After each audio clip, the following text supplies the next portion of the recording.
samong sitra tangai bo yokjak samong sitra tangnai rok da kubuk bai choprobui bo choprobnai rok yokjak romya koilashor thrani police hani bagai police ni sakawo jole laijak lukurok patimong patimani damnai chiburi kawi tongkha koilashor thrani police rok mamla registry khlaiyakho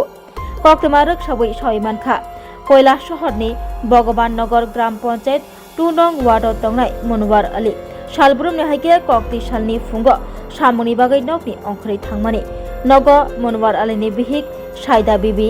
নকনি গানাগিনি রগ মুখতং থাকিতং কাयै হাতি ख्लायना नांगियातै आबो बायनो तंगै तंजावो लाइथनाय कक्ति सालनि दीपरनि दाम 230 ताममानि जराव आनचार आलीनि मुसुक साइदा बिबिनि नगनि हा आरि बिसिंगो हाबै मुखतों थाखतों कायजाक रग बेबाकनो फैसावै चावै खिबबायखा यागुलो साइदा बिबि नुखा बिनि मुखतों थाखतों मुसुकबाय चाय खिबजाकमानि यागुलो आ मुसुकनो रोख्लायै साइदा बिबि आनचार आलीनो मुसुकनो खाय तंना बागै सारखा फियाबा आनचार आली साइदा बिबिनो से दा कुबुकबाय चप्रप मानि ककसिल जामुं आबोबाय सिमि थागलिया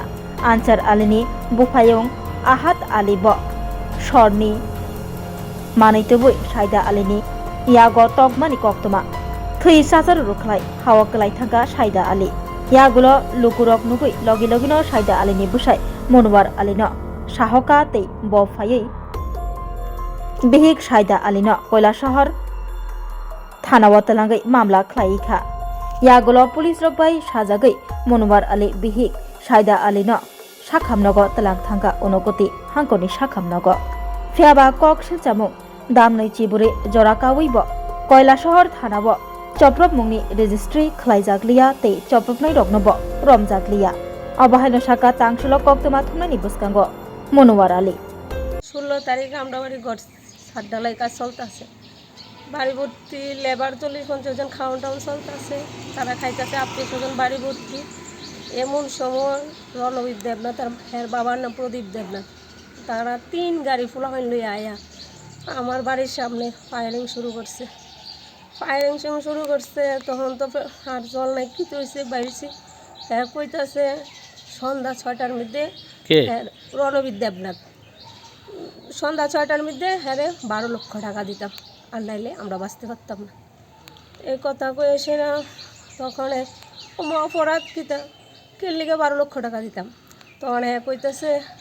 কারণ আমার ছেলে হ্যাঁ কইতাছে আমার ছেলে সরকারি কন্ট্রাক্টর মেয়ে কাস্টম অফিসার এটিও আমার অপরাধ টাকা না দিলে আমরা বাঁচতে পারতাম না থাকতে পারতাম না ভয়ে আমরা বাড়ি গোছাইরা সবাই গেছি 7 দিন বাইরে কাটাইছি 20 তারিখ আইসি পরে আবার আয়া ফায়ারিং করছে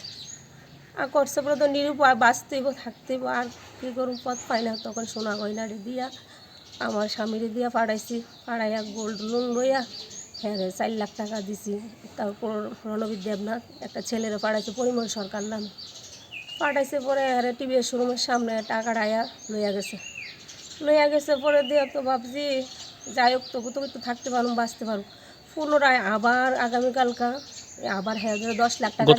গতকালকে 10 লাখ টাকা দিতে আমার ছেলের মোবাইলের মধ্যে হ্যাঁ হুমকি একায়া ফোন করে বয়স পাঠাইতেছে হ্যাঁ 10 লাখ টাকা দিতাম নাহলে আমরা বাঁচতে পারতাম না তো আমার এটুই করজোরে নিবেদন মাননীয় মুখ্যমন্ত্রীর কাছে আমি যেমন ছেলে মেলে শান্তিতে বাঁচতে পারি বাঁচার ব্যবস্থাটা যেন তাই করে দেবে থাকতে যেন আমরা পারি সেদিন 15 তারিখ সন্ধ্যা 7টার সময় আমি যখন কাজের সাইডের থেকে আমি বাড়িতে আসার সময় রণবীর দেবনাথ আমারে কল করছে কইছে যে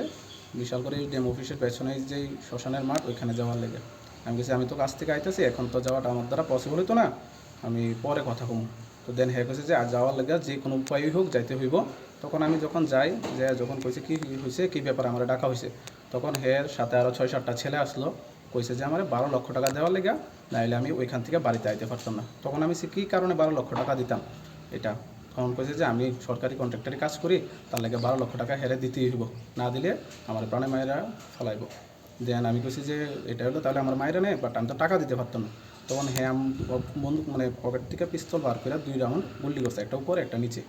তো কইছে যে হ্যাঁ আমার এখন মায়েরা নিব হেরে টাকা দিতাম তখন আমি কইছি যে ঠিক আছে আমার কাছে যে এত টাকা নাই আমি 1 লক্ষ টাকা হেরে দিয়ে দিব আমার প্রাণটা ভিক্ষা দেওয়ার লেগে তখন আমি কইছি যে হ্যাঁ কইছে যে সঙ্গে সঙ্গে হইতো না, এরা 12 লক্ষ টাকাই দিতে লাগবো। তখন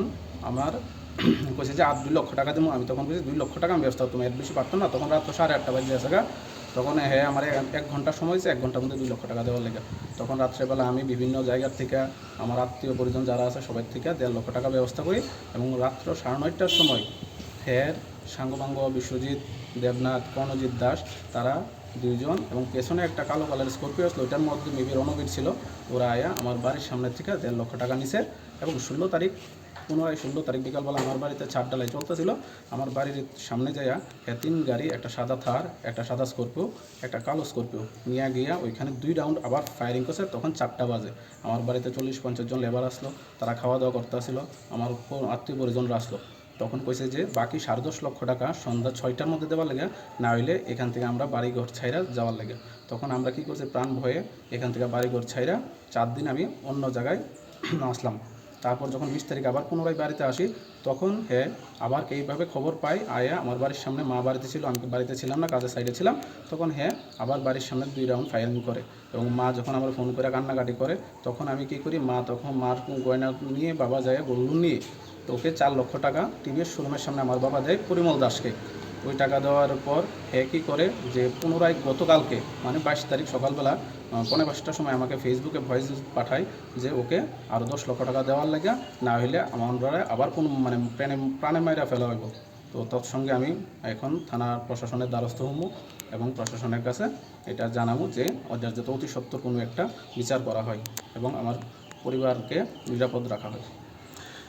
ঠিকাদারদের আমরা আসলে কি, আমরা তো সরকারি কাজকর্ম করি, সরকারি কাজ করে যাই 2 পয়সা রোজগার করি, ওই রোজগারের বিনিময়ে আমরা চলি এবং ওই 2 পয়সা রোজগার যদি করাটা আমাদের দ্বারা ভুল হয়ে থাকে এবং ওরার কাছে এটা যদি অপরাধ হয়ে থাকে, তাহলে তো আমরা আর কিছু করার নেই। সরকারি কাজ করাটা যদি অপরাধ হয়ে থাকে তাহলে আমরা আর কি বলবো। এটাই আমার অপরাধ, আমি সরকারি কাজ করি, কন্ট্রাক্টারি কাজ করি, এটাই।